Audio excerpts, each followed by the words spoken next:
Astuce pour avoir une chambre saine.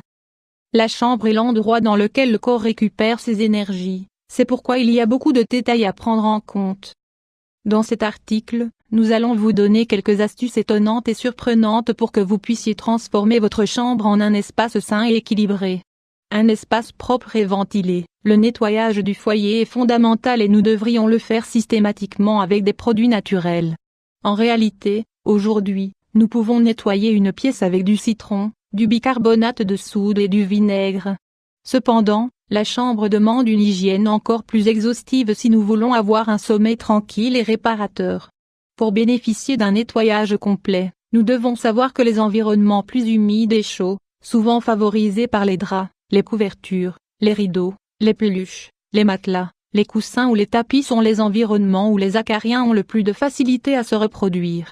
Pour les éviter, il est recommandé d'aérer sa chambre chaque jour, et de laisser le soleil irradier directement tous les lieux où il peut y avoir des acariens. Si vous n'avez pas de fenêtre ou une mauvaise aération, vous pouvez avoir recours à une ventilation intérieure. Sans contamination électromagnétique, le fait de remplir sa chambre avec un ordinateur, une télévision ou un téléphone fixe, est une erreur car ces appareils émettent des ondes électromagnétiques qui affectent notre système nerveux et nous empêchent de bien dormir. Nous conseillons d'éviter ces appareils dans la chambre et de les mettre dans d'autres endroits de la maison.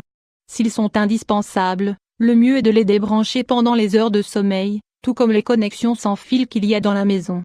D'autre part, évitez d'avoir des prises branchées près de votre tête. Si vous souffrez d'insomnie ou que vous avez tendance à vous lever fatigué, vous devez faire très attention à cet aspect. Trop d'objets?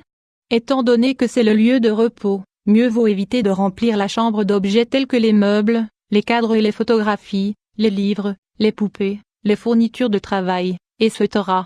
Il est préférable d'être le plus minimaliste possible, car tous ces objets influent sur notre esprit de manière négative, avant et pendant le sommeil. Essayez de ranger tous vos objets dans des boîtes, des armoires ou sous le lit.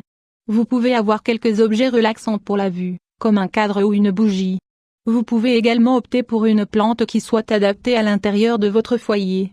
L'une des plantes les plus conseillées est le pothos, car elle est facile à entretenir et se charge de renouveler l'air de manière naturelle. Trop de choses 500 x 334 Un nid d'amour. Quand un couple partage sa chambre, il faut savoir que c'est également un lieu où il faut stimuler le romantisme, en évitant les couleurs trop vives qui peuvent altérer la communication. Pour les couleurs des murs, nous recommandons le blanc, le jaune, le vert clair ou le violet. Le mobilier et les objets décoratifs peuvent contenir un peu de rouge ou de rose, les deux couleurs de la passion dont il ne faut pas non plus abuser si nous voulons éviter les disputes. L'odeur de la chambre. Après avoir bien aéré chaque jour, l'après-midi, nous pouvons aromatiser la chambre de manière naturelle. Si l'on a recours à des arômes d'origine naturelle, nous profiterons également de leurs propriétés, qui peuvent nous aider à équilibrer les émotions. Pour augmenter la libido, ylang-ylang et vanille. Pour stimuler le romantisme, rose.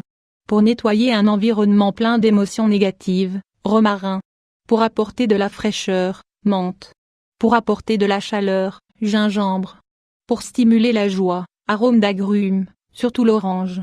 Ces arômes peuvent être diffusés grâce à des bougies, de l'encens ou des huiles essentielles. Dans ce cas précis, il faut s'assurer qu'elles soient 100% naturelles et dans la mesure du possible biologiques, pour garantir les effets positifs que nous avons cités.